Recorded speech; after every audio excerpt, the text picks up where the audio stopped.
हाँ, good evening बच्चों, सबको गुड इवनिंग। गुड इवनिंग, सब लोग ऐड हो जाइए। हाँ, कल कहाँ तक डिस्कस हो गया था? कल हम लोग रेस्पिरेशन डिस्कस कर रहे थे। लेक्चर नंबर 7 था ना, आज लेक्चर नंबर 8 पढ़ना ना। Yes sir. Yes sir. चलिए स्टार्ट किया जाए। आउटलेट की नेटवर्क बड़ी इशू हो जा रहा है इससे।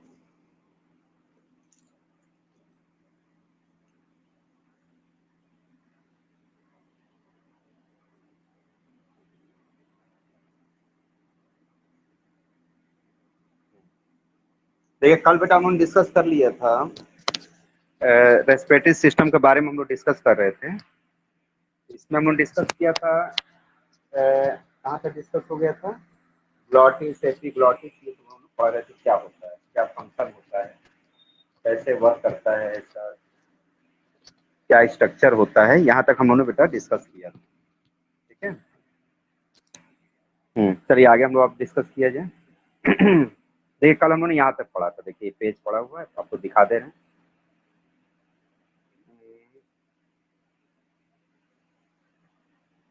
ये डिस्कस कर लिए थे हम लोग।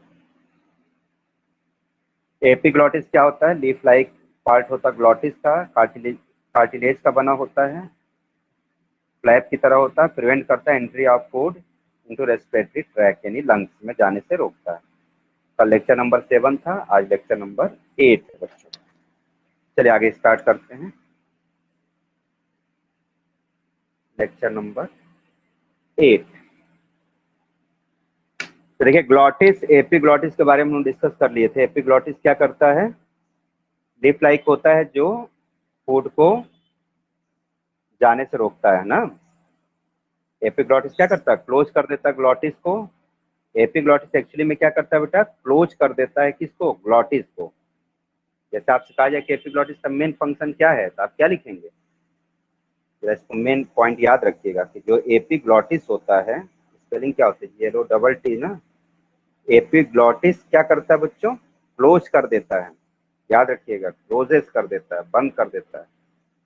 Closes the glottis, glottis to check, check का मतलब होता है स्टॉप कर देना, है ना। To check the entry of food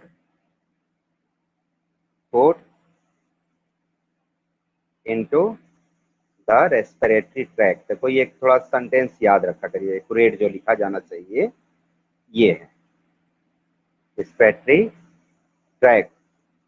अब मान लो फूड चला गया तो क्या होगा? ये भी एग्जाम में कभी क्वेश्चन पूछा जाता है ना।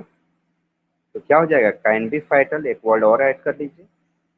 फाइटर का मतलब होता है जानलेवा, मतलब जान भी जा सकती है। फाइटर मतलब होता है डेंजरस, जानलेवा, जिससे जान चली जाए उसको फाइटल कहा जाता है। ठीक है बच्चों, ये फाइटल भी हो सकता है। सही दिख रहा है कि नहीं? चलिए, कैमरा सेट नहीं हो पा रहा है।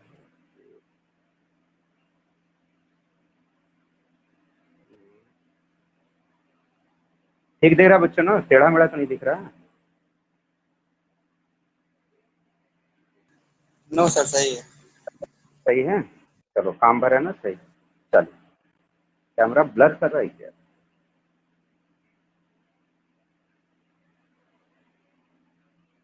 चलिए ठीक है। अब देखिए, इसके आगे थोड़ा सा हम लोग अगर डिस्कस करें तो कौन सा पार्ट आता है? Voice box. तो वॉइस बॉक्स के बारे में समझ लेते हैं। वॉइस बॉक्स क्या होता है? वॉइस बॉक्स देखो बेटा, आपके लंग्स में होता है, सॉरी लंग्स कह रहे हैं, नेक में, रीजन में होता है, गले में होता है। इसको और हम लोग क्या कहते हैं? लैरिंग्स कहते हैं। वॉइस बॉक्स कहिए या लैरिंग्स भी कहा जाता है। ये क्या होता है? इन लार्ज पार्ट होता है, इन लार्ज पार्ट पार्ट कौन सा पार्ट होता है? तो ऐसे लिखो, गले में ऊपरी पार्ट होता है ना, तो इनलार्ज अपर पार्ट। थोड़ा सी सब सेंटेंस याद रखा करिए, आपको थोड़ा सा ऑड लगता होगा लेकिन जरूरी है। जानते हैं सही से नहीं पढ़ेंगे ना तो फिर बायोलॉजी आगे बहुत टेंशन करती है। Upper part of trachea, trachea मतलब विंड पाइप के ऊपरी भाग होता है। सब लोग डायग्राम में समझ में आ रहा है कि नहीं? भाई विंड पाइप के ऊपर ही तो पाया जाता है, तो upper part of trachea wind pipe के ऊपर पाया जाता है, ठीक है ना। देखो बेटा, जब पुबर्टी आती है ना, इन पुबर्टी एज समझते हैं ना, जब थोड़े सा आप बड़े हो जाते हैं, 12 साल एडोलसेंस हो जाता है, जब बड़े हो जाते हैं तो क्या हो जाते हैं, इन पुबर्टी, मेल में बात हो रही, इन मेल में थोड़ा सा बड़ा हो जाता है, फूल जाता है। इन मेल बिकम, क्या होता है, स्वेल कर जाता है। बिकम स्वेल मतलब प्रोमिनेंट हो जाता है, बड़ा हो जाता है, प्रोमिनेंट, है ना, एंड बाहर निकल आता है। इसको बोलते हैं बायोलॉजी में प्रोट्रूड्स। स्पेलिंग जरा याद करिए, प्रो हो गया ना, ट्रूड्स, TR होना चाहिए, प्रोट्रूड्स। देखो ये एक्यूरेट वर्ड लिखा जाता है, प्रोमिनेंट एंड प्रोट्रूड्स आउट मतलब बाहर निकल आता है। इसको बोलते हैं प्रोट्रूड। तो देखो जुबान हमारी पास थी, प्रोट्रूड्स आउट, आउट तो लिख दिया है, प्रोट्रूड्स आउट बाहर निकल आता है, ठीक बच्चों। और इसी को हम लोग कहते हैं कॉल्ड एज, क्या बोलते हैं बता सकते हैं आप लोग, क्या नाम दिया जाता है इसे? कॉल्ड एज एडम्स एप्पल कहा जाता है। और एडम्स एप्पल देखो किसी किसी में बड़ा होता है, किसी में बहुत बड़ा तो नहीं हो पाता है, तो आवाज क्या हो जाती है बेटा, मोटी हो जाती है, ठीक है ना, समझ में आ गया। अब जरा हमारी बात यस सर। समझिएगा कि जैसे मान लो कि ये देखो गले में ऐसे रहता है, ये देखिए गले में उठा रहता है, यही एडम्स एप्पल, जो उठा हुआ पार्ट है ना, इसी को लोग बोलते हैं एडम्स एप्पल। और इसके अंदर क्या है, वॉइस बॉक्स। देखो ना इसमें ना इस तरीके से धागे की तरह स्ट्रक्चर्स होते हैं, ये देखिए, इसको बोलते हैं वोकल कॉर्ड। क्या बोलते हैं, वोकल कॉर्ड।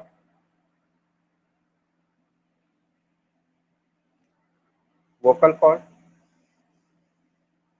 और वोकल कॉर्ड्स क्या करते हैं, ये प्रोड्यूस करते हैं बेटा voice, produces voice during exhalation, ठीक है ना। जब सांस निकलती है इसी में से आवाज आती है, प्रोड्यूसेस वॉइस ड्यूरिंग। अच्छा ध्यान देना, वॉइस वर्ड यूज करते हैं लिविंग के लिए। ऐसे मान लो हम ये कर रहे हैं, ऐसे ऐसे पेपर को मार रहे हैं पेन से, हिट कर रहे हैं तो आवाज आ रही है। तो ये जो आवाज आ रही है, ये कौन सी आवाज है, ये साउंड है। तो जब लिविंग बॉडी से कोई आवाज आवाज आती है लिविंग बॉडी के अंदर से, तो उसे वॉइस कहते हैं। नॉन लिविंग से वॉइस आती है तो उसे साउंड कहते हैं, ठीक बच्चों। तो लिविंग के लिए बना है वॉइस और नॉन लिविंग के बना है साउंड वर्ड, इसको थोड़ा सा याद रखिएगा। अब देखिए वोकल कॉर्ड भी दो तरह के होते हैं, जरा ध्यान समझिएगा। वोकल कॉर्ड दो तरह के होते हैं, एक होता है ट्रू वोकल कॉर्ड,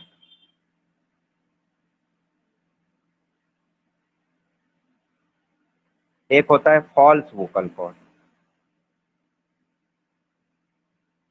तो साउंड कौन प्रोड्यूस करता है, साउंड प्रोड्यूस करता है ट्रू वोकल कॉर्ड, याद रखिएगा। True vocal cord produces voice.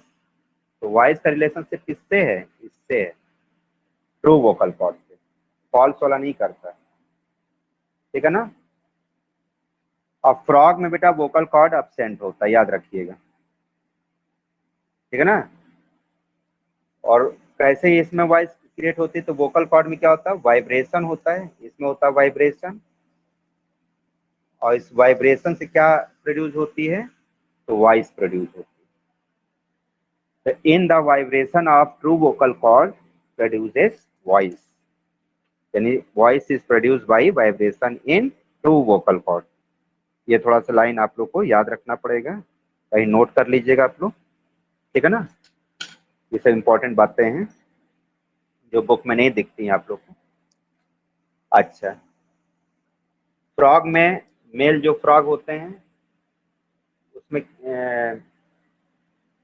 Mail करें, फीमेल, मेल नहीं, जो बेटा फीमेल फ्रॉग होती है उसमें वोकल कॉर्ड अब्सेंट होता है। यानी बरसात में जो टर टर बोलते हैं वो कौन होते हैं? मेल होते हैं। और जो नहीं बोल पाते वो कौन है बेटा? वो फीमेल है। फीमेल बोल नहीं पाती, गूंगी होती है, याद रखिएगा। ठीक है ना? कितनी बात समझ में आ गई? Yes sir. Very good.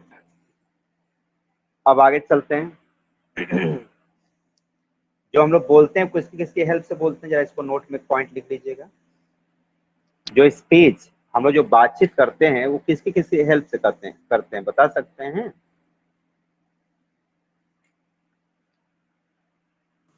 किस किसकी हेल्प से वॉइस स्पीच बॉक्स, टंग, बातचीत जो करते सर हैं टंग। स्पीच कौन?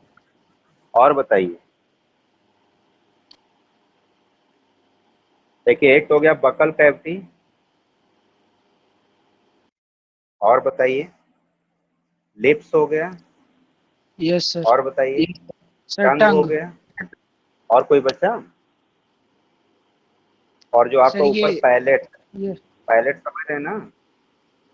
बोनी पैलेट, सॉफ्ट बोनी पैलेट। अगर सोचो ऊपर का तलुआ गायब कर दी जाए तो बोल पाएंगे हम लोग? नाक और मुंह में मिक्स हो जाएगा, नहीं बोल पाएंगे, है ना? ये यस बात सर। समझ में आ रही है? Very good. अब चलिए मेन हम लोग अपने ऑर्गन पे आ गए। भाई ब्रोंकस समझ गए थे, अब जरा लंग्स की बात करते हैं। लंग्स में एक दो पॉइंट, ज्यादा हम नहीं लिखवाएंगे, थोड़ा थोड़ा आप लोग समझते रहिए, जरूरी है ये सब, क्वेश्चन कर पाए एग्जाम में। तो जो लंग्स होता है, लंग्स पेयर में होता है। कैसा होता है? ये पेयर में होते हैं। और कैसे होते हैं? स्पॉन्जी होते हैं। स्पॉन्जी मतलब बैलून की तरह चाहो तो दोनों को आप दबा दीजिए, दबाएंगे दब भी जाएंगे बैलून की तरह। इससे और क्या लिख सकते हैं? ये हाईली इलास्टिक होते हैं। ठीक है ना? हाईली इलास्टिक होते हैं। और कैसा होता है? सॉलिड होता है। और क्या लिख सकते हैं? बैग लाइक होता है। ठीक है ना? और क्या ये ऑर्गन है। तो इतनी बातें याद रखिए, है ना? कहाँ पाया जाता है बताइए? कहाँ पाया जाता है? फाउंड कहाँ पाया जाता है? चेस्ट कैविटी में, रिब्स के नीचे चेस्ट कैविटी। चेस्ट कैविटी को बच्चों बायोलॉजी में थोरैकिक कैविटी बोलते हैं। थोरैकिक, CIC, थोरैकिक कैविटी में पाया जाता है। ठीक है ना? इतनी बात समझ में आ गई? अब मैं इसको यहाँ डायग्राम बना के आपको बताता हूँ, अच्छे से जरा समझिए आप। जैसे मान लीजिए ये हमारा लंग्स है, एज्यूम कर लीजिए ये मान लो लंग्स है।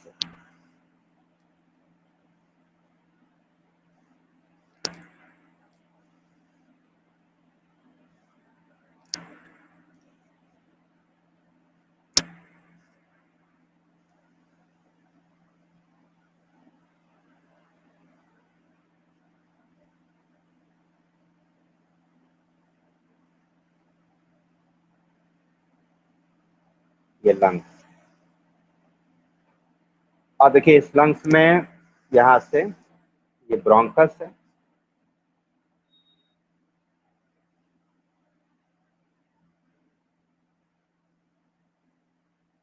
ये ब्रोंकस है। जरा एक चीज जरा याद रखिएगा बेटा, देखो हमारा हार्ट यहाँ पाया जाता है, ये हार्ट का पोजीशन है। और यहाँ पाई जाती है किडनी, या किडनी पाई जाती है। देखिए हार्ट की वजह से होता क्या कि इस पर प्रेशर पड़ता है, तो ये देखो थोड़ा सा ना पतला हो जाता है, ध्यान रखिएगा। ये जो लंग्स है इधर वाला, ये लंग्स कौन सा है? लेफ्ट है, ये राइट है। जो लेफ्ट लंग्स से बेटा जो है ना, ये शेप इसका लंबा हो जाता है, इलोंगेटेड होता है। और ये क्या होता है? थोड़ा चौड़ा होता है। ये थोड़ा सा ब्रॉड रहेगा, ये थोड़ा सा ऐसे रहेगा, चौड़ा रहता है, ऐसे समझिए। ये थोड़ा चौड़ा रहेगा, ये थोड़ा सा पतला रहता है। ठीक ना? इसके कंपेयर में ये क्या है, ये पतला है, लंबा हो जाता है, थोड़ा सा लंबाई इसकी ज्यादा हो जाती है। ये देखिए थोड़ा सा लंबाई ज्यादा हो गई, इससे थोड़ा सा ये ज्यादा रहता है लेफ्ट वाला। क्यों? हार्ट की वजह से, हार्ट इसको प्रेस करता है, इसकी लंबाई थोड़ी सी बढ़ जाती है। ठीक है बच्चों, इतनी बात समझ में आ रही है? ये देखिए ये क्या आ रहा है बताइए तो, क्या जुड़ा हुआ है इसमें?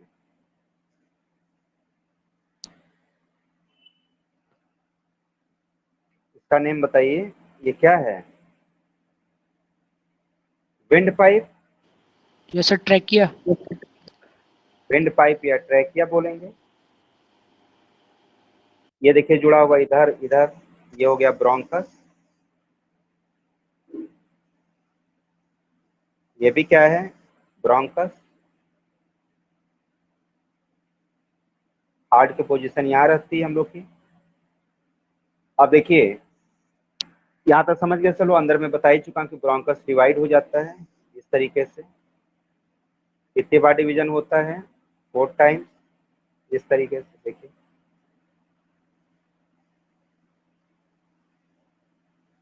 इस तरह बना दीजिए रफली, इस तरीके से। इसमें गोल गोल स्ट्रक्चर्स बना दीजिए। आप तो अच्छा बनाइएगा, मैं रफली बना रहा हूँ, आप तो अच्छे सुंदर बनाइएगा diagram. Neat and clean label diagram बिल्कुल आना चाहिए अच्छे से। ये राइट लंग्स है, ये लेफ्ट लंग्स है, ठीक है ना? ये राइट है, ये लेफ्ट है, ठीक है। अब देखिए ध्यान से, ये जो लंग्स बेटा है, इसके नीचे यहाँ पर एक बैंड होता है, देखो ये देखिए,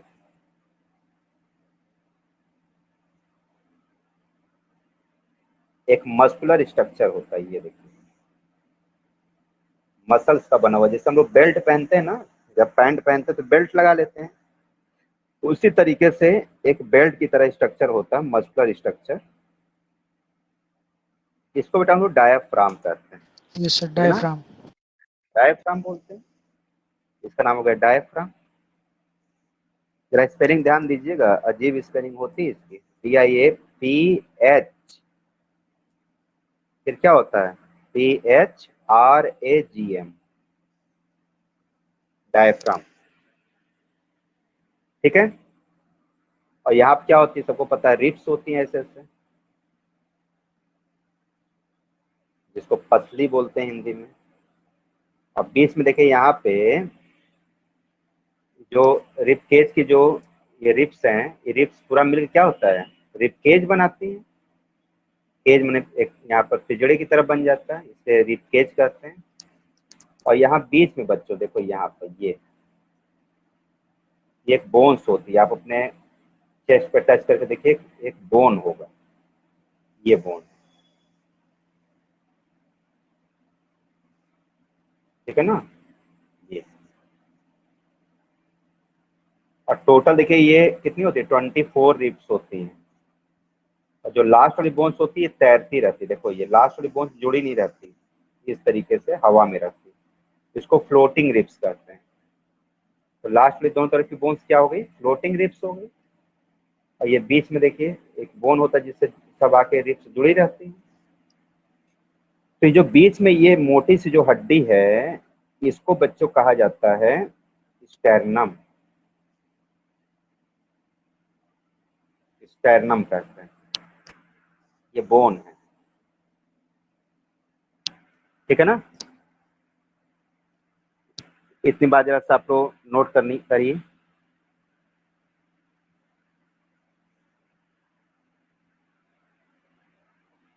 इसमें किसी कोई डाउट तो नहीं? बहुत आसान है। अब देखिए इसमें जो यहाँ मसल्स होती हैं, ध्यान दीजिएगा, ये हड्डियों के बीच बीच में जो मसल्स हैं, रिब्स के बीच बीच में यहाँ मसल्स पाई जाएंगी, ऐसे हल्का हल्का मसल्स बना दीजिए।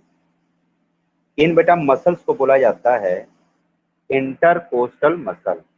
क्या बोलते हैं? इंटरकोस्टल मसल, ठीक है ना? तो लिखता आप लोग लिखिए, नोट करिए।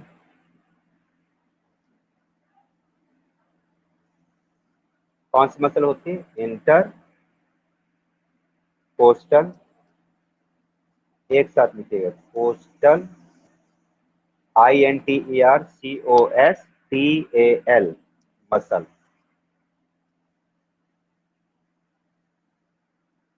और ये बाहर बार तरह होती है, इसलिए इसको हम लोग बोलते हैं एक्सटर्नल। पूरा नाम होता है एक्सटर्नल इंटरकोस्टल मसल। ठीक है।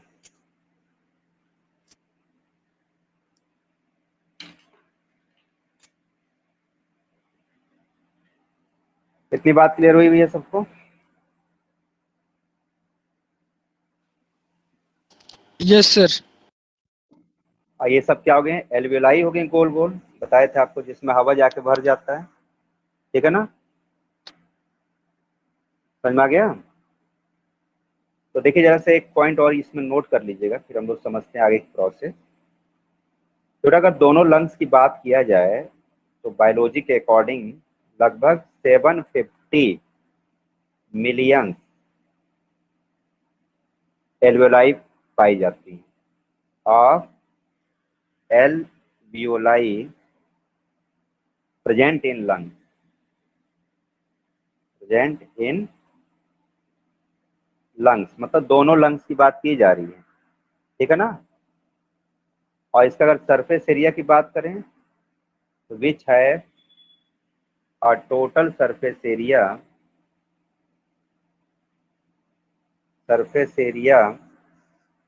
अबाउट कितना होना चाहिए? देखो 80 मीटर क्यूब होता है। 80 मीटर क्यूब मतलब समझ रहे हैं ना? कि कोई आप एक ऐसा बॉक्स ले लीजिए, क्यूब ले लीजिए, जिसका लेंथ 80 मीटर हो, ब्रेथ 80 मीटर हो और हाइट 80 मीटर हो। उतनी जगह ये बना देती हैं सब मिलके। कौन? एल्वियोलाई, है ना? और किससे ये कवर रहती है चारों तरफ? मैंने बताया जिसके चारों तरफ क्या होता है? कैपिलरीज होती है चारों तरफ। देखिए ये लंग्स के चारों तरफ क्या होती हैं? यहाँ कैपिलरीज, इधर देखिए चारों तरफ क्या क्या होती हैं? कैपिलरीज की पतली नसें होती चारों तरफ, यानी एल्वियोलाई के भी चारों तरफ रहेंगी। ऐसे तो जुड़ा है ना? तो एक पॉइंट जरा इसमें और ऐड कर लीजिएगा आप लोग, किससे ये घिरी हुई रहती हैं? Alveolus are covered with a network of capillaries. इसमें लिख लीजिएगा, alveoli are covered with network of blood capillaries. Blood capillaries क्या होती हैं? खून की बहुत पतली पतली नसें होती हैं जो बाल की तरह होती हैं, थिन, मतलब कि थिन ब्लड वेसल्स होती हैं। कभी आप देखते हो आपको लू लग जाती तो आंखें लाल दिखने लगती है, उसमें नसें दिखने लगती पतली पतली, वही कैपिलरीज है ना बेटा? या आपके स्किन पर कहीं हाथ कट जाता है तो खून निकलने लगता है, तो एक्चुअली में जो ब्लीडिंग होती है वो कैपिलरीज से कट होने से होती है। ठीक है ना? इतनी बात समझ में आ गया? अब देखिए हम लोग को एक टॉपिक बेटा पढ़ना है कि सांस कैसे लेते हैं, किस तरीके से ये फंक्शन करता है। एक चीज थोड़ा सा और समझ लो बच्चों। देखो लंग्स के चारों तरफ यहाँ पे एक कैविटी पाई जाती है। देखो इस तरीके से एक कैविटी पाई जाती है चारों तरफ, देखो ऐसे। और लंग्स इसी के अंदर डूबा हुआ रहता है। ठीक है ना? मैं इधर बना के बता रहा हूँ। जैसे मान लो कि ये लंग्स है, ऐसे समझिए। मान लो लंग्स है, तो लंग्स के चारों तरफ देखो एक ऐसे मेम्ब्रेन पाया जाएगा, जिसको आप लोग लंग्स समझिए। लंग के चारों तरफ क्या होगा? एक मेम्ब्रेन होता ही है इस तरीके से। ठीक है ना? इंक्लोज रहता है। और कैसा मेम्ब्रेन होता है बेटा? ये डबल मेम्ब्रेन होता है। देखो एक मेम्ब्रेन और होगा, ये देखिए, ये देखिए। तो लंग्स के चारों तरफ दो मेम्ब्रेन पाई जाती है, जिसको प्लीउरा कहते हैं। ठीक है ना? क्या कहते हैं? प्लीउरा। तो प्लीउरा क्या है? ये डबल डबल मेम्ब्रेन है। और क्या बच्चों? प्रोटेक्टिव लेयर है। प्रोटेक्टिव लेयर या मेम्ब्रेन भी आप लिख सकते हैं। तो डबल मेम्ब्रेन प्रोटेक्टिव लेयर होता है जो कहाँ पाया जाता है, लंग्स को चारों तरफ से कवर रखता है, दोनों लंग्स को। मैंने एक लंग्स बनाया, आप दोनों समझिए। दोनों लंग्स को चारों तरफ से ये कवर अप रखता है, ठीक है ना। इतनी बात समझ में आ गया, बोलिए। Yes sir. आप सर देखिए, हाँ सर ये जैसे कि एल्वलाई जो है 80 मीटर क्यूब का सर मतलब सरफेस एरिया लेती है जगह, तो ये सर 80 हाँ, मीटर क्यूब का सर जगह बन जाता है सर हमारे बॉडी के अंदर। जगह नहीं लेती है, ध्यान दीजिए। इसके अंदर इतनी स्पेस हो जाती है, हाँ क्यों नहीं हो सकता है, ये बताइए। आपका पेट कितना बड़ा है, 2 बित्ते का है। और बताइए इंटेस्टाइन कितनी बड़ी है, कितना खाना खा लेते हैं हम लोग। अभी जो आप पहलवान होते हैं देखते हो कितना इतना खा जाते हैं, ये बताओ उतनी जगह है बॉडी में, नहीं है ना। यस। जैसे वायर है, जरा बताइए, सुनिए, जैसे वायर है ना, वायर का बंडल आप बना दो, जैसे पतंग उड़ाते हैं, लटाई में धागा कितना लंबा होता है बताइए। जो लटाई होती है पतंग उड़ाने वाली, थ्रेड तो बहुत लेंथी होती कि नहीं। यस सर बहुत लंबा। लेकिन कितने बड़े में लपेट के रखते हैं, इतने छोटी सी लटाई में रख देते हैं। तो कहा जाए कि बताओ उस धागे की लंबाई कितनी है। तब उसी तरह से इसका अगर सबका हम लोग एरिया निकालेंगे ना अलग अलग, तो इतना एरिया होता है। हाँ पॉसिबल है, क्यों नहीं है। आप ये मत सोचिए हमारा लंग छोटा सा है, कितनी जगह, उसके अंदर जो भरा हर एक का एरिया देखा जाता है ना बेटा। बात समझ रहे हैं ना, इतनी एरिया हो सकती है। जैसे लटाई में धागा आप लपेट के रखिए तो लेंथ तो हो ही सकती है, उसी तरीके से, ठीक है ना। Yes sir. आप देखिए, अब देखो यार, दोनों ये जो मेम्ब्रेन इसके बीच में देखो ये स्पेस दिख रहा है, इसको बेटा हम लोग बोलते हैं प्लूरल स्पेस। Plural space. और इसके अंदर बेटा एक लिक्विड भरा होता है, देखो यहाँ पर इसमें लिक्विड एक बना होता है, फ्लूइड होता है, फ्लूइड भरा हुआ है इसमें दोनों मेम्ब्रेन के बीच में, ये देखिए। तो इस जो लिक्विड भरा हुआ है, इस लिक्विड को बोलते हैं प्लूरल फ्लूइड, या प्लूर प्लूरा तो हो गया, प्लूरल फ्लूइड, हाँ सही है, प्लूरल फ्लूइड कहा जाता है, प्लूरल फ्लूइड। अब देखिए इस फ्लूइड का काम क्या है। कहीं मान लो कहीं आप दौड़ रहे हैं, गिर पड़े, तो इसी फ्लूइड पे क्या होता है, जो भी झटका लगता है, चोट लगती है, वो इसी फ्लूइड को फैल जाता है चारों तरफ, यानी लंग्स को बस्ट होने से ये बचाता है। तो एक जगह यहाँ पे लिख लीजिएगा कि प्लूरल फ्लूइड क्या करता है बच्चों। Fluid provide mechanical support, mechanical support to the lungs and protect from mechanical shock. Mechanical shock का मतलब होता है झटकों से बचाता है, चोट से बचाता है। तो कहीं आप दौड़ रहे हैं, गिर भी पड़ते हैं, तो आपको लंग्स को कोई बहुत इफेक्ट नहीं पड़ता है, ड्यू टू प्लूरल फ्लूइड, ठीक है ना। इतनी बात समझ में आई सबको, बताइए, रिप्लाई करिए। Yes sir. हम्म। और इसका काम क्या है, और इसको चारों तरफ लुब्रिकेशन भी बना के रखता है, जिससे लंग्स तो मान लो धड़क रहा है ऐसे ऐसे, तो घिसता नहीं कहीं, है ना, नहीं तो लंग्स धड़क घिस के आग पकड़ लेगा इसमें, है ना। तो एक काम और लिख सकते हैं कि मैकेनिकल सपोर्ट से भी बचाता है, और दूसरा क्या लिख सकते हैं बेटा कि लुब्रिकेट करता है। और क्या करता है, लुब्रिकेट करता है, लुब्रिकेट द मेम्ब्रेन। कौन सा मेम्ब्रेन, ये प्लूरा को, मेम्ब्रेन मतलब प्लूरा, प्लूरा को करता है ना, टू अवॉइड फ्रिक्शन, फ्रिक्शन से बचाता है, नहीं तो आग पकड़ लेगा, लंग्स हमारा जल जाएगा, ठीक है ना। ये बात है। अब चलो बेटा एक टॉपिक जरा समझिए, आपको बहुत इंपॉर्टेंट है। देखें ब्रीदिंग कैसे होती है, सांस कैसे हम लोग लेते हैं, एक्सहेलेशन इनहेलेशन कैसे होता है, तो ध्यान समझिएगा। देखिए लंग्स में दो ऐसे पार्ट होते हैं जो आपके ब्रीदिंग में हेल्प करते हैं, लंग्स के फंक्शन में हेल्प करते हैं। देखो एक तो है डायाफ्राम, ये,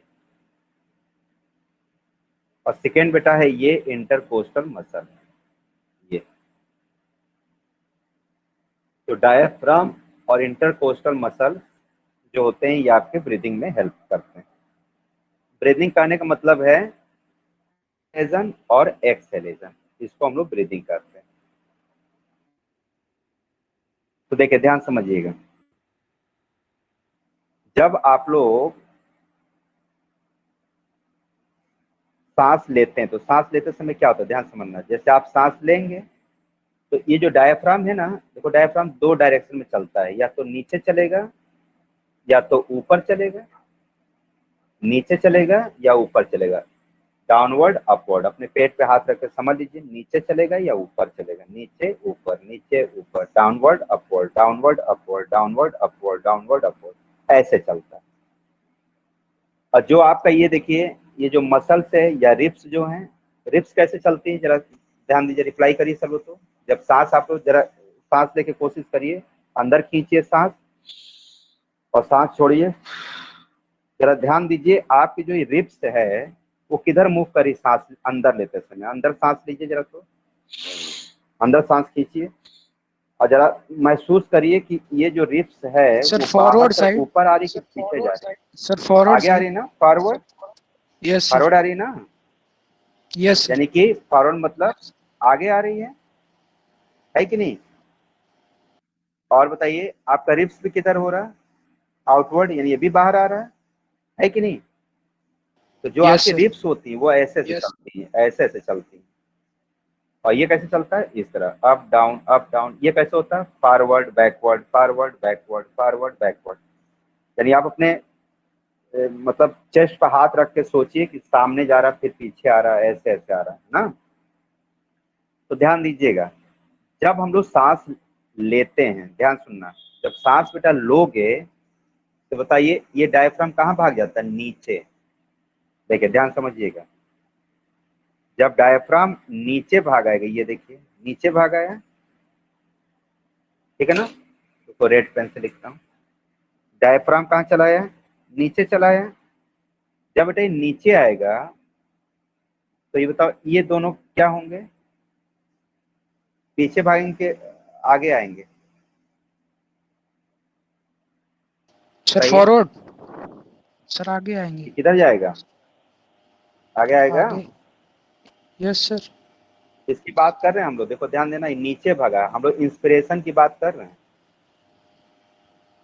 किधर जाएगा, सांस लेना है तो सोचिए, सांस खींचिए अंदर और सोचिए किधर भाग रहा, आगे ना। Yes sir forward. ये यानी कि रिप्स क्या होगा बताइए, रिप्स किधर भागा, सर आगे साइड। बताइए आगे साइड, यानी आउटवर्ड, आउटवर्ड। और अगला बताइए स्टेरनम किधर भागा, स्टेरनम,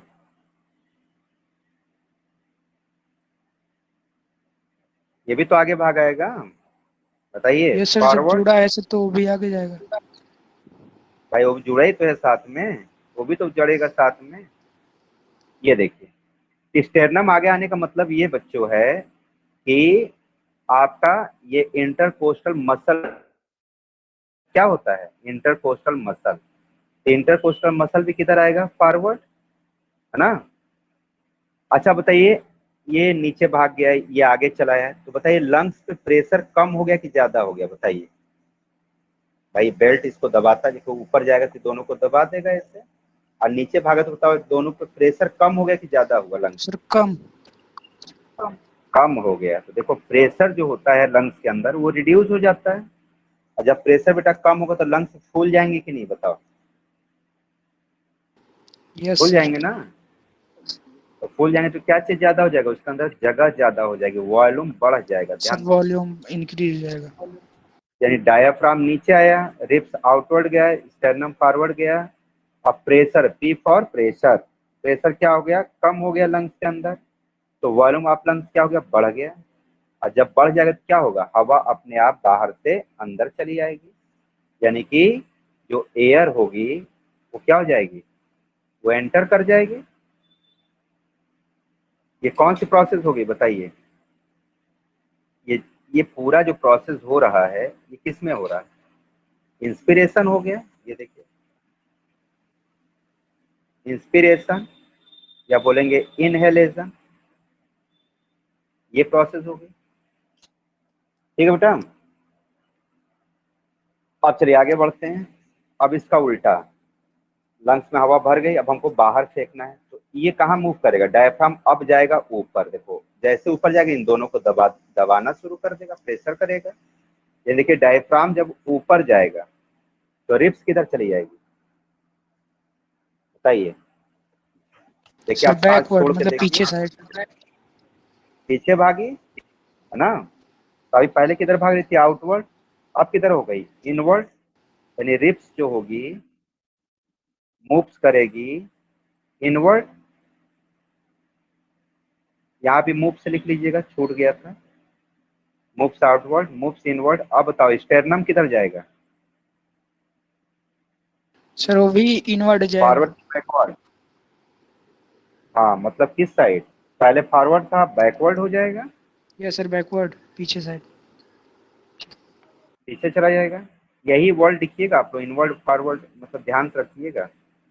प्रेशर क्या होगा बताइए आप, जब इसको दबाएगा ये ऊपर डायफ्राम जाके, तो दोनों दब जाएंगे, जब दबेंगे तो हवा बाहर फेंकने लगेगा, यानी प्रेशर जो है बेटा सर काफी इंक्रीज। ज्यादा बढ़ जाएगा, इंक्रीज हो जाएगा, और वॉल्यूम क्या हो जाएगा, कम हो जाएगा। सर वॉल्यूम कम। भाई जब दबाएंगे तो इसके अंदर जगह कम होगी, हवा बाहर चली जाएगी, यानी कि जो CO2 होगी या एयर होगी वो किधर चली जाएगी बताइए, सर बाहर हो क्या जाएगी कर दी सर। जाएगी, बाहर चली जाएगी, यानी कि इनटू एटमॉस्फेयर में चली एक्सलेशन। जाएगी। यस सर एक्सलेशन होगा। बस हो गया एक्सलेशन।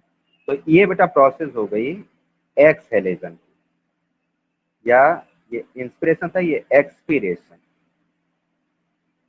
एक्सपीरेशन या इसे बोलेंगे एक्सहेलेशन। ये देखिए, तो ये बेटा हो गया क्या, इसी को कहा जाता है, इसमें हेडिंग आप यहाँ लिख लीजिएगा, यहाँ पे मैकेनिज्म ऑफ ब्रीदिंग, यहाँ हेडिंग लिखना भूल गए थे लिखना, मैकेनिज्म ऑफ ब्रीदिंग, यहीं पे हेडिंग डाल लीजिएगा, यहाँ हेडिंग डाल देना, मैकेनिज्म ऑफ ब्रीदिंग। तो मैकेनिज्म ऑफ ब्रीदिंग में क्या क्या प्रोसेसेस होते हैं, स्टेप्स होते हैं, इसको आप लोग को याद रखना, ठीक है ना बेटा। तो हेडिंग लिख लेना, भूल गए थे हम, मैकेनिज्म ऑफ ब्रीदिंग, इतने प्रोसेसेस होते हैं, ठीक है। बोले किसी को कोई दिक्कत, नो सर। क्लियर हो गई इतनी बातें, चलिए। तो आज हम लोगों ने इतना डिस्कस कर लिया कि क्या क्या प्रोसेस थे और कैसे होता है इसमें, ठीक है ना। चलिए, इसमें मैंने ये नहीं लिया क्या, लेक्चर नंबर 8 था ना, लेक्चर नंबर 8। अच्छा चलिए आगे बढ़ते हैं।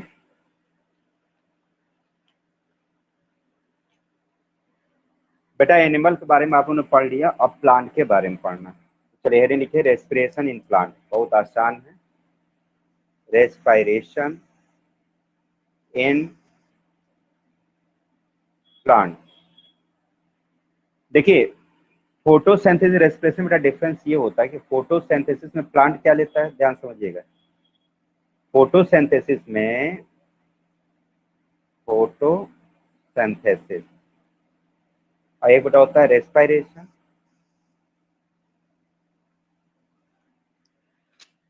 देखिए फोटोसिंथ जब होता है तो इसमें CO2 इंटर करता है, मतलब कि लीफ के थ्रू एंटर करता है, और इसमें बेटा क्या होता है, O2 एंटर करता है। इसमें O2 क्या होता है, तो एग्जिट होता है, बाहर जाता है। और इसमें क्या होता है बच्चों, जो CO2 है वो एग्जिट होता है, बाहर जाता है। अब ध्यान समझिएगा, ये डे टाइम होता है। तो डे टाइम क्या होता है बेटा कि सनलाइट होती है, सनलाइट प्रेजेंट होती है। जब सनलाइट प्रेजेंट होती है ना, तो जो प्लांट के अंदर देखो रेस्पिरेशन, एक चीज समझिए कि ये डे टाइम हुआ और ये 24 आवर्स होता है। लेकिन रात में क्या होती है, सनलाइट अब्सेंट रहती है, नहीं होती है, सूर्य का प्रकाश नहीं होता, सनलाइट नहीं होता। तो जब ध्यान रख, दिन के समय होता है क्या कि दिन के समय भी रेस्पिरेशन हो रहा है, रात के समय भी हो रहा है। तो दिन के समय जो बेटा CO2 फॉर्म होता है, देखो ये CO2 जो फॉर्म होता है ना, वो एग्जिट ना हो करके क्या कर दिया जाता है, डे टाइम में ये यूज हो जाता है। देखो कहाँ पर, यहाँ पर फोटोसिंथेसिस। इसलिए डे टाइम में प्लांट CO2 का एग्जिट नहीं करते। एग्जिट कब करते हैं, नाइट में करते हैं। एग्जिट कब करते हैं, एग्जिट होता है नाइट में। और दिन में जो CO2 बनता है प्लांट के अंदर, वो अंदर अंदर ही यूज हो जाता है। किसमें, फोटोसिंथेसिस में। बात समझ में आ रही कि नहीं। इसलिए जो प्लांट होते हैं वो दिन में CO2 को रिलीज नहीं करते, क्योंकि CO2 तो उनके काम का है ना बेटा, उसको फोटोसिंथेसिस में यूज करना, वो तो रॉ मटेरियल है।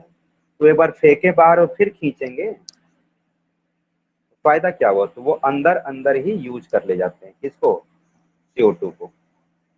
लेकिन रात के समय क्या होता है, ये प्रोसेस बंद हो जाती है। अब CO2 यूज कौन करे, तो वो एग्जिट कर देते हैं। इसलिए कहा जाता है कि रात में पौधों के नीचे, प्लांट के नीचे, या कोई बहुत गार्डन है, डेंस गार्डन, घना गार्डन है, तो वहां सोना नहीं चाहिए। नहीं, इतना ज्यादा CO2 रिलीज होगा कि आपकी डेथ भी हो सकती है। वही लोग कह देते हैं कि भूत मार डाला है ना, सांस फूल गई। एक्चुअली में होता क्या है कि वहां O2 का अमाउंट कम हो जाता है ना बेटा। अब चलिए इसमें आगे बढ़ा जाए। देखिए प्लांट बेटा कोई स्पेशल ऑर्गन नहीं होते हैं, तो जब ये नोट करिएगा कि रेस्पायरेशन प्लांट में किस से थ्रू होता है, रेस्पायरेशन इन प्लांट। देखिए प्लांट्स का बेटा जो मतलब होता है बायोलॉजी में, ग्रीन प्लांट्स की बात की जाती है, ग्रीन एंड डेवलप प्लांट्स की बात की जाती है, जो नीम, पीपल, इन सब की बात होती है। ग्रीन प्लांट की बात जो बड़े बड़े हैं, डेवलप। रेस्पायरेशन किसके से थ्रू होता है, जिनका कोई स्पेशल ऑर्गन नहीं होता, ध्यान समझिएगा। इसमें फर्स्ट होता है लीफ के थ्रू, सेकेंड बच्चे होता है स्टेम के थ्रू, और थर्ड जो होता है, थर्ड रूट के थ्रू। देखिए इनके तीनों पार्ट से रेस्पायरेशन होता है। लीफ में बच्चों क्या होता है, सबको पता है कि लीफ ये मैं बना रहा हूँ, ये मान लो लीफ है। तो लीफ का जो लोअर सरफेस होता है, देखिए जो लोअर सरफेस, निचला पार्ट, जैसे मान लो पत्ती है, तो पत्ती के नीचे साइड, जो ऐसे पेड़ में ऐसे लगी पत्ती, तो नीचे साइड यहाँ पर, इधर लोअर सरफेस पे। तो लोअर सरफेस में छोटे छोटे होल्स होते हैं, सबको पता है। स्टोमेटा, इसको बोलते हैं स्टोमेटा। तो किसके थ्रू होगा, यहाँ लिख लीजिएगा, थ्रू स्टोमेटा। किस प्रोसेस होगा, प्रोसेस बताइए, बताइए। कल मैंने बताया था ना, कोई भी हो प्रोसेस एक ही होती है। कौन सा प्रोसेस होगा, डिफ्यूजन, ये होगा। स्टेम देखो बच्चों क्या होता है, स्टेम में रूट हेयर्स होते हैं छोटे छोटे, ठीक है ना।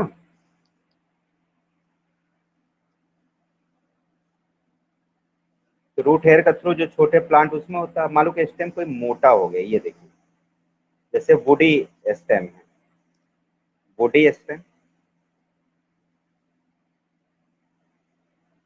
तो वुडी स्टेम, जैसे मान लो नीम का पेड़ है, मान लो नीम का पेड़ है, या पीपल का पेड़ है, मैंगो का पेड़ है। तो इसमें यहाँ इनके जो बार्क होते हैं, ये बार्क होते हैं ना ऐसे ऐसे, छाल जिसको बोलते हैं, तो बार के बीच में बेटा यहाँ छोटे छोटे होल्स होते हैं, ये देखिए छोटे छोटे होल्स होते हैं, इसलिए देखो इनके बार्क हमेशा फटे हुए रहते हैं। ध्यान दीजिएगा, किसी प्लांट का बार्क स्मूथ नहीं होता, कोई पेड़ टच करके यस देखो सर। लकड़ियां फटी रहती है।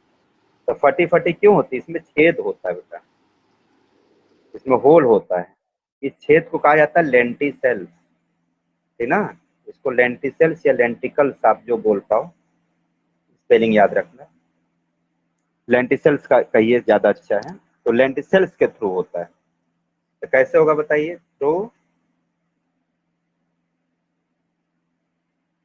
लेंटिसेल प्रोसेस कौन सी होगी? सेम डिफ्यूजन प्रोसेस, ये हो गया। अब देखिए रूट में भी देखो जो सॉफ्ट रूट है उसमें तो रूट हेयर के थ्रू होगा।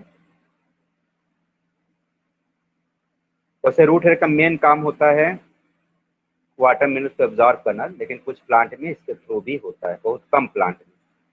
तो ये सब में नहीं होता, थोड़े बहुत में। और देखिए जो रूट वुडी बेटा हो जाते हैं, वुडी रूट, ध्यान समझिएगा। जैसे जो रूट पुरानी हो गई, 100 साल पुरानी, 50 साल पुरानी, तो उनके रूट भी देखिए, जैसे मान लो कि ये रूट है तो रूट बहुत डीप में चले जाते हैं, ऐसे करके मोटी मोटी रूट हो जाती है। तो ऐसे रूट को बेटा हम लोग टैप रूट कहते हैं। जो बड़े बड़े प्लांट है ना, वुडी वाले प्लांट, जैसे नीम, पीपल, जो लकड़ी वाले हैं, नीम हो गया, पीपल हो गया, मैंगो हो गया, इनकी रूट बहुत मोटी मोटी हो जाती है। ये बेटा बिल्कुल स्टेम की तरह हो जाते हैं। तो वुडी रूट को हम लोग क्या मान सकते हैं? जस्ट लाइक स्टेम की तरह।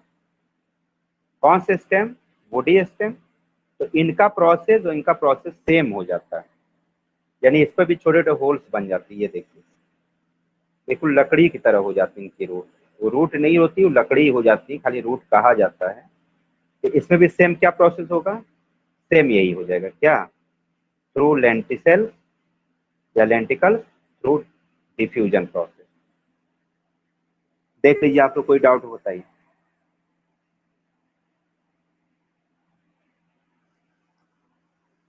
तो जितने आपके सर ओल्डर रूट होंगे उसमें रूट है। हाँ सर जैसे लीफ, स्टेम और ये रूट सर अलग अलग रिस्पायरेशन करते हैं, मतलब ऐसे कैसे?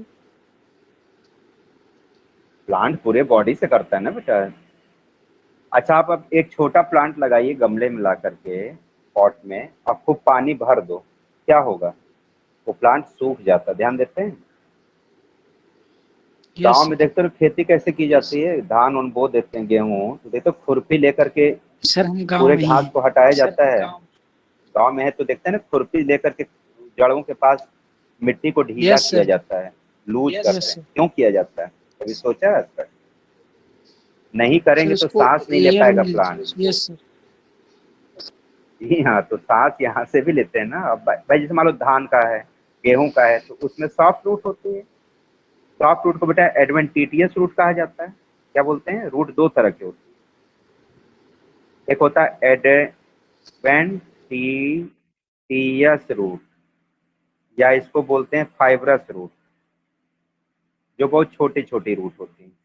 ये मोनोकाट में होते हैं। मोनोकाट समझते हैं? जिसमें लकड़ी नहीं पाई जाती, नॉन वुडी प्लांट,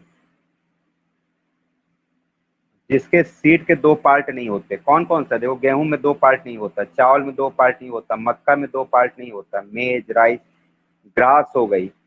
जितने प्लांट ऐसे बेटा दिखे, देखो जिनकी लीफ ऐसे से दिखती है, देख लो आप जितने गांव में दिखते हैं प्लांट में जिसकी लीफ ऐसे से दिखे, वो सब आपके मोनोकॉट होते हैं। ठीक है ना। और एक होता है टैप रूट। टैप रूट ये बहुत मोटी मोटी रूट होती है, ऐसे देखो मोटी सी होती है। जैसे गाजर देखिए, मूली देखिए, है ना, ऐसे मोटी मोटी होती है, इसमें छोटे छोटे हेयर्स होती है। ये देखिए, और इनकी रूट कैसे होती है? बहुत तुरंत पकड़ो हाथ से उखड़ जाएंगी। घास को पकड़ो उखड़ जाए, ग्रास इसमें आएगा, है ना। राइस, मेज, है ना, राइस, मेज, और क्या, राइस मतलब पैडी बोलते हैं, मेज हो गया, गेहूं हो गया, वीट, ये सब आपको मोनोकॉट में आते हैं। और इसका जो बड़े बड़े प्लांट है सब टैप रूट में आते हैं। टैप रूट में कैसी पत्तियां होती, झुंड में होती है, ऐसे देखो, ऐसे ऐसे रहेंगी, जैसे नीम का देखिए, या पत्ती आप ध्यान से देखिए तो ऐसे रहता है, देखिए इसमें इस तरीके से नेटवर्क बना होता है। जिसकी पत्ती में नेटवर्क दिखे, पीपल में देखो नेटवर्क होता है कि नहीं, इसको रेटिकुलेट वेनेशन कहते हैं बेटा, रेटिकुलेट वेनेशन। और जो मोनोकाट होती है ना, आप ग्रास की लीफ तोड़ के देखो, या मक्के की देखो, या केला की देखो, वो ऐसे रहती है, इस पर केवल लाइनिंग होती है, ऐसे ऐसे देखिए, इसमें नेटवर्क नहीं होता है, इसको बोलते हैं पैरेलल वेनेशन। या ऐसे भी देखो, इनकी पत्तियां पैरेलल होती हैं, देख लो ये पैरेलल पैरेलल लीफ दिखेंगी। और जो ग्रुप में दिख जाए, मैंगो में देखो सब एक साथ झुंड में रहते हैं, रेटिकुलेट वेनेशन। दिख रहा था कि नहीं, टेढ़ा तो नहीं हो गया था?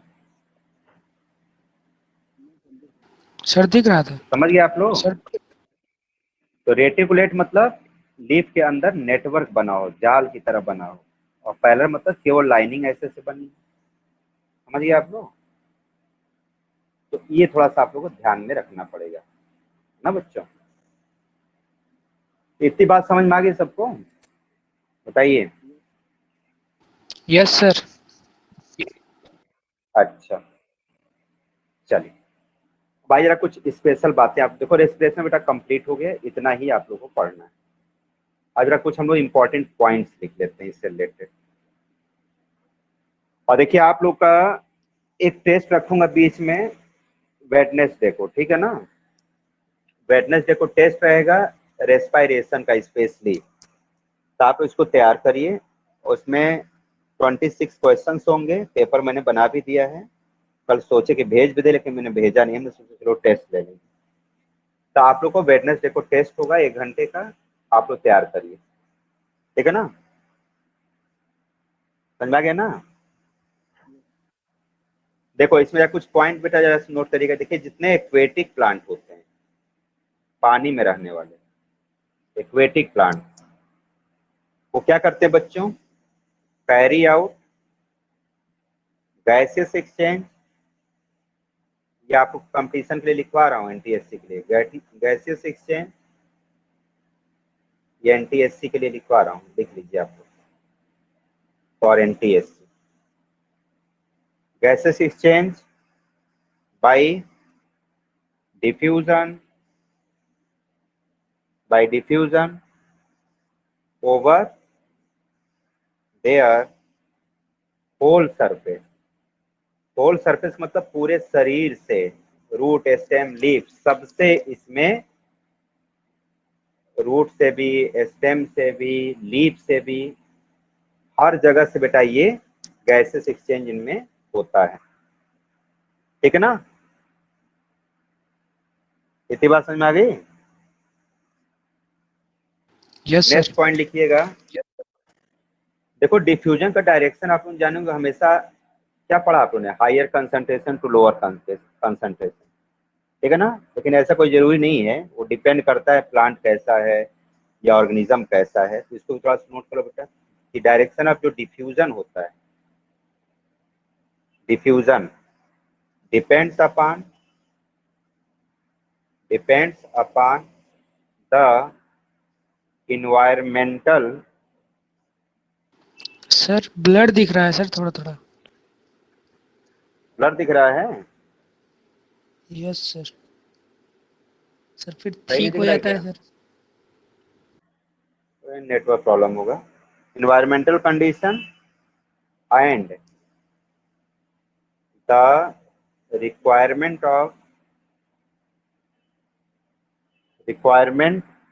Of the plant. अच्छा इसमें जरा समझिए बेटा, देखिए हायर टू लोअर तो हमेशा फ्लो करता है। जैसे मान लो कि हायर कंसंट्रेशन से लोअर कंसंट्रेशन, ये मान लीजिए कि O2 और CO2 मान लो बात कर रहे हैं, हाई से लो की तरफ जा रहा है ऐसे ऐसे, ये तो अपने आप जाता है ना? इसको कोई भेजता नहीं है, ये अपने आप होता है। तो इसको हम लोग क्या बोलते हैं, जो अपने आप चलता रहे, उसको बेटा हम लोग बोलते हैं पैसिव ट्रांसपोर्ट। क्या बोलते हैं? Passive transport. लेकिन अगर मान लीजिए कि हमको लोअर कंसंट्रेशन से हायर कंसंट्रेशन सॉरी, हाँ ठीक है, हायर कंसंट्रेशन भेजना हो, किसको भेजना हो, O2 CO2 को, या कोई मटेरियल, इसके अलावा कुछ भी हो सकता है। मैं यहाँ रेस्पिरेशन के बेस पर एक्सप्लेन कर रहा हूँ, इसलिए O2 CO2 लिख रहा हूँ, आप कुछ भी लिख सकते हैं। तो बताइए क्या इसमें से यहाँ जाएगा? ये क्या बताइए, कम से ज्यादा तरफ कोई चीज फ्लो करेगा? बताइए। सर नहीं जाएगा सर, लोअर टू हायर कैसे? नहीं जाएगा तो जबरदस्ती भेजना पड़ेगा। देखो, इसको फोर्स दे दे के भेजना पड़ेगा बेटा। इसको बच्चों कहा जाता है एक्टिव ट्रांसपोर्ट। क्या बोलते हैं? Active transport. और देखिए ये पैसे जो होता है बेटा ना, इसमें एनर्जी का यूज नहीं होता, लेकिन इसमें जबरदस्ती भेजना पड़ रहा है, इसलिए इसमें क्या यूज होता है? एटीपी का यूज होता है, यानी कि एनर्जी का यूज होता है। इसमें क्या होता है? एनर्जी नॉट यूज, यानी कि एटीपी इज नॉट यूज। समझ में आ रहा है? जैसा भी मान लीजिए आपके छत पे टंकी कोई रखी हो, टैंक रखा हो, उसको भरना हो तो नीचे से हम लोग को मोटर चलाना पड़ता है। ध्यान दीजिए, जब आप मोटर चलाते हैं तब पानी खींच के वो ऊपर ले जाता है कि नहीं? होता है ना सर? मोटर 1 घंटा चलाएंगे तब जाके टंकी भरती है। ये बताओ एक्टिव ट्रांसपोर्ट है कि पैसिव है? सर बताइए एक्टिव। आप लोग। Sir active. एक्टिव है क्योंकि आप मोटर चला रहे हैं, बिजली खर्च कर रहे हैं, मोटर काम कर रहा है, तब जाके पानी चढ़ रहा है ऊपर, टंकी भर रही है, तो वो कौन सा हो गया? ये हो गया एक्टिव ट्रांसपोर्ट। और जब टंकी भर जाती तो आप मोटर बंद कर देते हैं, आप नीचे केवल नल खोलिए तो पानी अपने आप आता रहता है कि नहीं? बताइए, क्या कोई एनर्जी खर्च हो रही है उसमें? नहीं हो रही ना? वो कौन सा ट्रांसपोर्ट हो गया? Sir passive. बताइए। पैसिव। पैसिव। तो भाई हाइट से नीचे पानी आ रहा तो उसमें आप एनर्जी खर्च नहीं कर रहे हैं, यानी कि उसको हम लोग क्या कहेंगे? Passive transport. और जो नीचे से पानी ऊपर फेंक रहे हैं, टैंक भर रहे हैं, उसमें मोटर चला रहे हैं, बिजली खर्च हो रही है, एनर्जी लग रही है, कौन सी एनर्जी? इलेक्ट्रिकल एनर्जी खर्च हो रही है, तो उसको हम बोलेंगे एक्टिव ट्रांसपोर्ट, ये वाला ट्रांसपोर्ट। यानी इसमें एटीपी का यूज होता है। एटीपी क्या होता है? एडिनोसिन ट्राइफॉस्फेट, जो लिविंग बॉडी में एनर्जी स्टोर रहती है, उसको एटीपी कहते हैं। ठीक है बच्चों, चलो ये बात जरा सी याद रखिएगा। चलिए 1-2 पॉइंट और लिखवा देते हैं। अच्छा,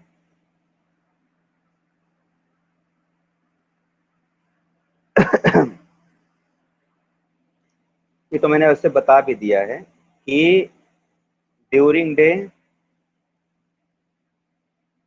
day time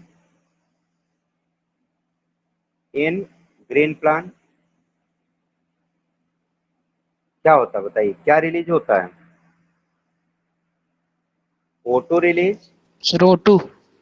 sir O2। Release. और during night time in green plant क्या रिलीज होगा? CO2 release. क्यों रिलीज यस होता है? सर। क्योंकि रात में नो फोटोसिंथेसिस नहीं फोटोसिंथेसिस होता। Takes place. जी हाँ, और दिन में क्या होता है? जो CO2 बनती है वो यूज कर लेता है, मैंने बता ही दिया आपको। ये भी एक इम्पॉर्टेंट पॉइंट है, ये पूछा गया क्वेश्चन, इसलिए मैंने आपको लिखवा दिया। वैसे लिख लीजिए, वैसे पता है आप लोग को। ये हो गया, ठीक है ना बेटा? तो इतनी बात थोड़ा सा आप लोग याद रखिएगा। नेक्स्ट हम लोग जो टॉपिक स्टार्ट करेंगे वो हम लोग पढ़ेंगे कौन सा टॉपिक है? ट्रांसपोर्टेशन। तो इसके बाद बेटा हम लोग ट्रांसपोर्टेशन स्टार्ट करेंगे, ठीक है ना? कल हम लोग ट्रांसपोर्टेशन की स्टडी करेंगे, ठीक है? और जो क्वेश्चन भेजे थे आप लोग सॉल्व कर रहे हैं उसको? यस सर, एक तो सर कल सॉल्व किए सर, साथ में ही आपके पास भेज दिए थे। हाँ हाँ, वो तो भैया बहुत तेज भेजे, हम रात में बैठे देखे तुरंत आ गया रिप्लाई। बहुत अच्छा, बहुत फास्ट सॉल्व करे, तो समझ में आ रहा था सब। Yes sir. सर एक उसका चीज आंसर सर भी उसमें मैं थोड़ा, मैच करवा दूंगा आपको। वैसे सर आंसर भी जैसे मैंने भेज दिया, तो यस सर उसमें बाद में आंसर भी सर भेजे नीचे थे था। मैच। हाँ, इसलिए हमने कहा था कि पहले सॉल्व करके तब मैच करें आप लोग। हाँ, क्या सर नहीं वो समझ में आया सर? रेडॉक्स रिएक्शन में जैसे substance reduced, substance oxidised, reducing agent और सर ऑक्सीडाइजिंग एजेंट, सर इस टाइप में सर थोड़ा प्रॉब्लम होती है सर, हम कौन समझ में कौन सा आता है करें? भाई। देखिए, जिसका ऑक्सीडेशन होगा वो रिड्यूसिंग एजेंट होगा, ठीक है ना। जिसका ऑक्सीडेशन होगा वो कौन सा एजेंट होगा? Reducing agent. और जिसका रिडक्शन होगा वो क्या होगा? Oxidising agent. एजेंट में बेटा उल्टा चलता है, समझे ना। जो सब्सटेंस ऑक्सीडाइज होता है वो रिड्यूसिंग एजेंट होता है, और जिसका रिडक्शन होगा वो ऑक्सीडाइजिंग एजेंट होगा। उल्टा रहता है। जैसे मेटल देखो, जैसे मान लो कि आयरन है, तो आयरन से इलेक्ट्रॉन क्या होता है? लूज होता है। इलेक्ट्रॉन लूज होता है, आयरन क्या हो गया?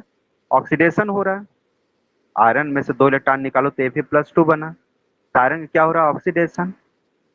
लेकिन आयरन खुद क्या है? Reducing agent. तो जितने मेटल होते हैं वो सब रिड्यूसिंग एजेंट होते हैं। और अब नॉन मेटल ले लो, जैसे मान लो ले लिया ऑक्सीजन। ऑक्सीजन इलेक्ट्रॉन गेन करता है, तो जब गेन करेगा तो क्या होगा? रिडक्शन। यानी ऑक्सीजन कैसा एजेंट है? Oxidising agent. यानी जितने नॉन मेटल है वो कैसे होंगे बच्चों? ऑक्सीडाइजिंग एजेंट होते हैं। चलो मैं फिर एक दिन बता दूंगा, एक बार वीडियो देख लेना, नहीं आएगा तो मैं आपको फिर से पढ़ा दूंगा, ठीक है? Yes sir. ठीक है ना। Yes sir. ओके, चलो फिर ओके, बेस्ट ऑफ लक, कल मिलते हैं। Thank you sir. Thank you sir. चलो, सबको सावन की शुभकामनाएं पहले सोमवार की। सर भगवान आपको भी। कृपा बनी रहे, टॉपर बनिए आप। ओके बेटा, थैंक यू, बाय।